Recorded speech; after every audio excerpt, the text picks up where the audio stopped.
welcome to HW News. The Indian investigating agencies are leaving no stone unturned to bring the controversial Islamic preacher Zakir Naik back in India. But seems like the efforts are hitting a wall when it comes to Interpol. The agency has once again refused a red corner notice, that is the RCN, against Zakir Naik, citing lack of evidence and proof of wrongdoing. Not only that, the International Police Organization has also instructed all its officers to delete all the data on Naik from its files. In a letter dated July 22, the Interpol has said that Zakir Naik is not subject to any Interpol RNC or diffusion notice. This is the third failed attempt by the Indian government in convincing the Interpol of criminal charges against Zakir Naik. The first attempt was back in mid-2017. It is understood that the Indian government had multiple meetings and presentations with the Interpol team in New Delhi in the last 12 months. The Indian government, through the Ministry of Home Affairs, had banned Zakir Naik and his organization, the Islamic Research Foundation, in November 2016. Following the ban, all operations of the IRF were stopped and all the staff was relieved of their duties. Since the ban in 2016, the Indian government has shifted between the charges of terrorism and the charges of money laundering against Zakir Naik. However, Interpol has said that none of these charges are substantiated through proofs. Meanwhile, Zakir Naik has once again released a video alleging that the Narendra Modi government is witch hunting. In the 7-minute-long video, he can be seen saying that the National Investigation Agency and the Enforcement Directorate are wasting taxpayers' money to fulfill a political agenda of the Modi government. The video comes almost a year after he released the first video defending himself. Now, Naik has taken asylum in Malaysia back in 2017. While the location of the video is not clear, it is suspected to be his residence in Putrajaya. Naik further says that the Interpol decision is not shocking at all. He goes on to say that it may surprise the Indian media and the common man on the street, but it does not surprise him. He also claims that the charges against him are trumped up and fictitious. He says that these agencies, the investigating agencies, are trying to fulfill the political agenda of a ruling party and even wasting taxpayers' money. Let us have a look what he is saying. I am not shocked at all at the decision of the Interpol to once again refuse the request of the Indian government for a red corner notice against me. Maybe the common man in the street may be shocked. Maybe certain sections of the media may be shocked. But I'm sure the NIA and the Indian government is not shocked at all at the decision of the Interpol to once again refuse the red corner notice against me, because they know that all the allegations that are made against me, it is absolutely fictitious and they don't have an iota of evidence about it. My lawyers tell me that normally when any country requests for a red corner notice to the Interpol on charges of terrorism, rarely do they refuse it. But in this case, the Interpol, alhamdulillah, praise be to Allah, they refused it, knowing very well that all these allegations were fictitious, they don't have an iota of evidence, and it has a political and a communal agenda. Normally, when the Interpol issues a red corner notice against charges of terrorism, doesn't mean that the person is a terrorist. He may be, he may not be, unless the court, in a court of law, after analyzing the evidences, say that he is a terrorist.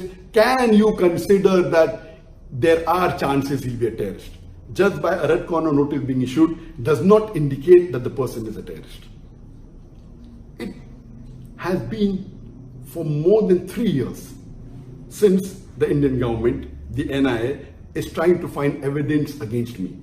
They started in July 2016, 3 years ago, to find charges against me. First, they did allegation that I'm involved in terrorism. They could not give proof.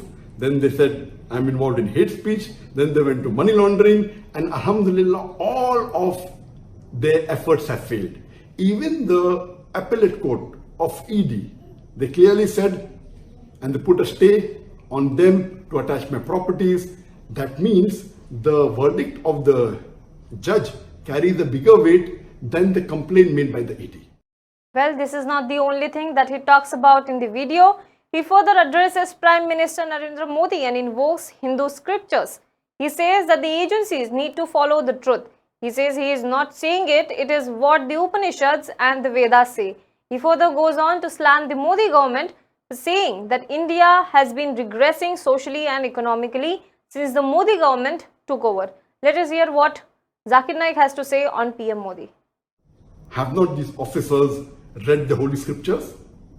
And I wonder that why is the Prime Minister of India, that is Narendra Modi, the NIA and the Indian agencies are not following the advice given to them in the Hindu scriptures. I am a student of comparative religion. I would like to advise them that why don't they follow the guidance given in Rigved in book number 7, chapter number 104, verse number 122, where it says that speaking truth is easy. The distinction between falsehood and truth and the knowledge of absolute truth is mentioned in the scriptures. Falsehood is evil and brings destruction. Follow the truth, it is easy and simple. It's a simple advice. Speak the truth, it's simple and easy. Furthermore, it is mentioned in Mahabharata, in book number 8, chapter number 49, verse number 27, that speaking the truth is indeed very virtuous. There is no virtue which is more virtuous than speaking the truth. So I wonder that why aren't the Hindus, officers in NIA, in the Indian government, and the Prime Minister Modi is following the Hindu scriptures? Well, in the last part of the video, he also says how some NIA officers confided in the general manager of his IRF foundation during jet that they were only following their superiors' orders, knowing fully well that they will not find any evidence against Zakir Naik. He ends the video saying that the Interpol decision indicates that the truth is already winning. Meanwhile, NIA sources also said that on July 29, the agency will try to build a watertight case against Zakir Naik, afresh to lay hands on him and bring him back to the country to face the law. Let us hear what Zakir Naik said about the NIA. And I know that when my organization, Islamic Research Foundation, was banned in November 2016, the NIA raided my office and was continuously there for more than 2 days. They were for more than 50 hours in the office. And my general manager at that time, who was Mr. Manzoor Sheikh, may Allah grant him Jannah, he told me that the NIA officers were very frank in saying that we are wasting our time in spending so many hours in your organization because we know that we will not find any evidence of terrorism in Islamic Research Foundation. Because we have heard the lectures of Dr. Zakir Naik, he speaks about priests, but we are forced by our superior to do a raid on this organization. One senior officer of NIA went to the extent of saying when his immediate boss told him to scrutinize and scan my lectures, and he told him thrice, and they could not find any evidence that I'm promoting terrorism. When his boss told him the 4th time that again you scrutinize the lecture, he was very frank to say that if I ask my juniors to watch Dr. Zakir Naik's tape again, I'm afraid that many would accept Islam. This means they are following the slogan of India, which is known to us, that Satyamev Jayate. Where do they get the slogan from? It is obtained from the Mundaka Upanishad, book number 3, chapter number 1, verse number 6, which says Satyamev Jayate, Nantaman, which means truth triumphs alone, not falsehood. Well, Zakir Naik has time and again made it clear that he does not want to return to India as he fears that he will be put behind bars, he will be jailed without any proper trial. Well, do let us know what you think in the comment box below. For more news and updates, log on to www.hwnews.in. Now you can also download our app on your Android Play Store and Apple Store. And do not forget to subscribe to our YouTube channel, like our Facebook page and follow our Twitter handle. HW News Network today is a year and a half old. Thanks to your support, thanks to your love, we've grown. We require your support a little more. What we request you to do is to download our free app. Our app is in Hindi, English and Marathi. We promise to update you with the latest news, views, analysis, interview. We also have a live TV going in that. If you download our app, we will get advertisers. And if we get advertisers, we'll get revenue. We get revenue, we can serve you better. So once again, please do support us. Please download our app. Namaskar.